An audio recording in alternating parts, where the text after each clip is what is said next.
وہ اللہ ہی تو ہے جس نے تم کو ایک شخص سے پیدا کیا اور اس سے اس کا جوڑا بنایا تاکہ اس سے راحت حاصل کرے.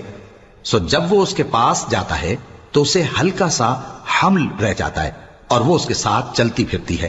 پھر جب وہ بوجھ محسوس کرتی ہے یعنی بچہ پیٹ میں بڑا ہوتا ہے تو دونوں میاں بیوی اپنے پروردگار اللہ سے التجا کرتے ہیں کہ اگر تو ہمیں صحیح و سالم بچہ دے گا تو ہم تیرے شکر گزار ہوں گے. پھر جب وہ ان کو صحیح و سالم بچہ دیتا ہے تو اس بچے میں جو وہ ان کو دیتا ہے اس کا شریک مقرر کرتے ہیں. سو جو شرک وہ کرتے ہیں اللہ کا رتبہ اس سے بلند ہے. کیا وہ ایسوں کو شریک بناتے ہیں جو کچھ بھی پیدا نہیں کر سکتے اور خود پیدا کیے جاتے ہیں اور نہ ان کی مدد کی طاقت رکھتے ہیں اور نہ اپنی ہی مدد کر سکتے ہیں؟ اور اگر تم ان کو سیدھے رستے کی طرف بلاؤ تو تمہارا کہا نہ مانے.